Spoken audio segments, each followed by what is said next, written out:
नमस्कार। कौशल योग के आज की इस कड़ी में हम लोग ईश्वर कृष्ण द्वारा रचित सांख्य कारिका की 12वीं कारिका पर चर्चा करेंगे। 12वीं कारिका इस प्रकार है।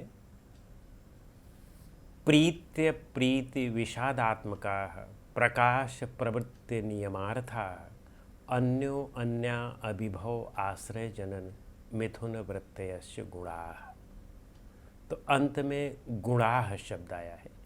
गुणाः वास्तव में यह सांख्य दर्शन में जो तीनों गुण हैं उनके संबंध में है। गुणाः बहुवचन है तो इसका मतलब उन तीनों गुणों के संबंध में है। इसके पूर्व की कारिका में उन्होंने व्यक्त और अव्यक्त इसके विषय में त्रिगुण की चर्चा की थी कि इनका स्वभाव त्रिगुणात्मक होता है। अब वे इस कारिका में उसी त्रिगुण के विषय में व्यापक चर्चा कर रहे हैं, उसके विषय में अच्छी तरह से बता रहे हैं कि है क्या।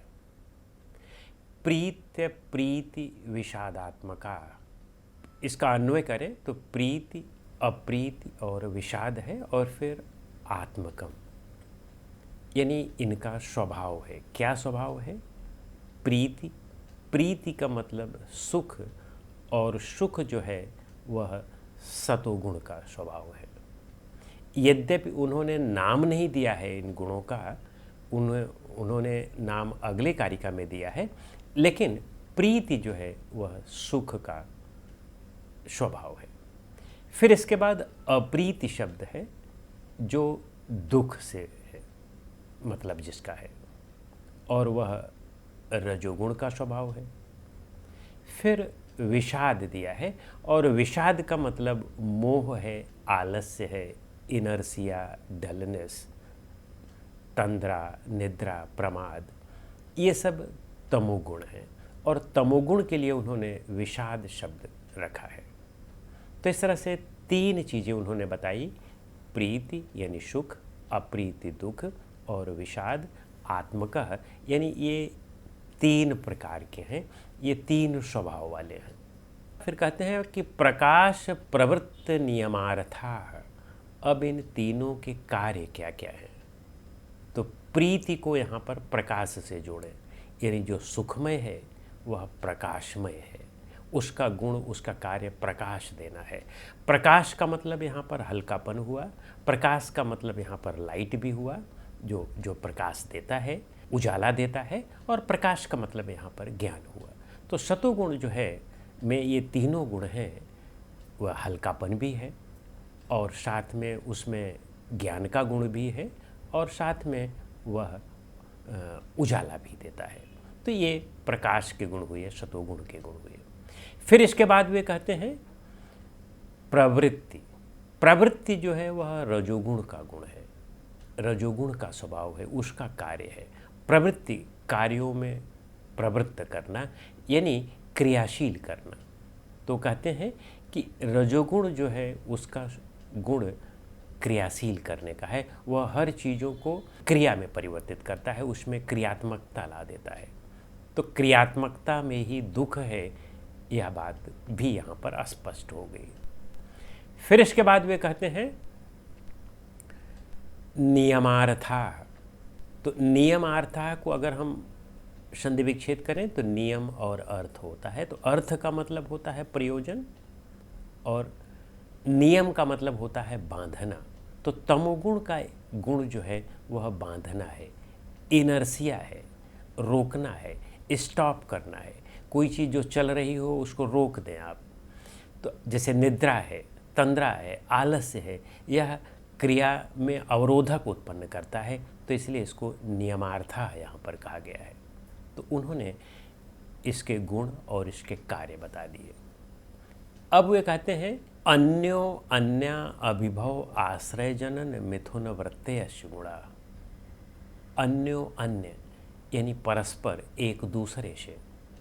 अब इनका स्वभाव के विषय में बता रहे हैं कि ये कार्य कैसे करते हैं तीनों। यद्यपि ये तीनों अलग अलग हैं, लेकिन ये परमाणु से लेकर के, यानी प्रकृति से लेकर के उसके सबसे स्थूल कार्य पंचभूतों तक में होते हैं। तो ये कह रहे हैं कि ये कार्य कैसे करते हैं, तो कहते हैं कि अन्यो अन्य यानी परस्पर म्यूचुअली। फिर क्या कहते हैं, अभिभव। अभिभव का मतलब दबाना, एक दूसरे को दबाते हैं। दबाने का यहाँ पर मतलब कि एक दूसरे के ऊपर डोमिनेंस करने का प्रयास करते हैं। तो कभी सतोगुण आगे बढ़ने का प्रयास करता है रजोगुण और तमोगुण से, कभी रजोगुण ज़्यादा प्रभावी हो जाता है, वह सतोगुण और तमोगुण को डाउन करने लगता है, कभी तमोगुण ज़्यादा प्रभावी हो जाता है, रजोगुण और सतोगुण को डोमिनेट करने लगता है। तो इस तरह से एक दूसरे को ये दबाने का प्रयास करते हैं, यानी विरोधी गुण है। और फिर कहते हैं आश्रय, एक दूसरे का मदद भी करते हैं, एक दूसरे का सहयोग भी करते हैं। और फिर जनन, यानी इनमें जनन की क्रिया भी होती है, इन्हीं तीनों के मिलने से ही जनन की भी क्रिया होती है। और मिथुन यानी साथ में जुड़ करके, जैसे पति और पत्नी जुड़ते हैं, सहयोग होता है तो बच्चे का जन्म होता है, उसी तरह से इनमें भी मिथुन वृत्ति पाई जाती है। और फिर कहते हैं यानी आश्रय की वृत्ति, अभिभव की वृत्ति और जनन की वृत्ति और मिथुन, इन चार इनमें वृत्तियाँ, वृत्ति का मतलब यहाँ पर इनमें व्यापार या कार्य भी होता है। इनमें चार प्रकार के कार्य होते हैं, एक दूसरे को ये दबाने का कार्य करते हैं, लेकिन कहीं कहीं पर एक दूसरे से के मिल कर के भी कार्य करते हैं। और तीसरा इनमें जनन का भी कार्य होता है, उत्पत्ति का भी कार्य होता है, और मिथुन साथ मिल करके समन्वय का भी कार्य होता है। तो इस तरह से इन तीनों गुणों की विशेषता इन्होंने बता दी और इन तीनों गुणों के विषय में पूरी तरह से अच्छी तरह से समझा दिया कि इन तीनों गुणों की उपयोगिता क्या है, कैसे ये कार्य करते हैं और इनकी सीमाएं क्या हैं, कहाँ पर कौन कार्य करता है। इसी दृष्टि में अगर आप देखें तो योग सूत्र में जो अभिभव की बात यहाँ पर है, तो योग सूत्र में भी यही बताया गया है।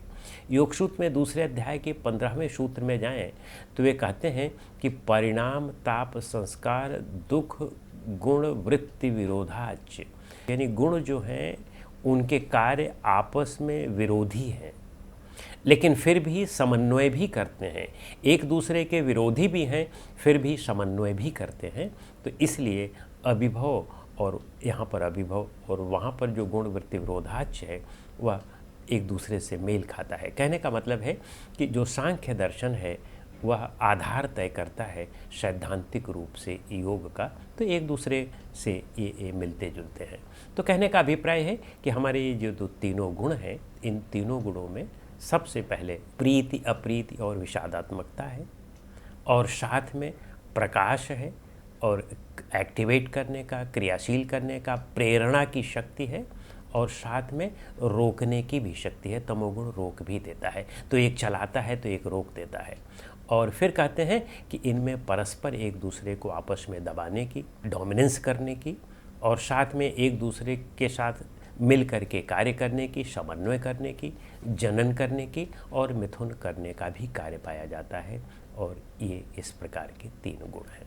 तो इस तरह से तीन गुणों के विषय में यहाँ पर ईश्वर कृष्ण जी ने बताया सांख्य कारिका में। अब अगली कारिका भी गुणों के ही संबंध में है, और उसमें वे गुणों का नाम भी देते हैं, और नाम के साथ फिर उनके और कुछ अन्य कैरेक्टरिस्टिक्स भी बताते हैं।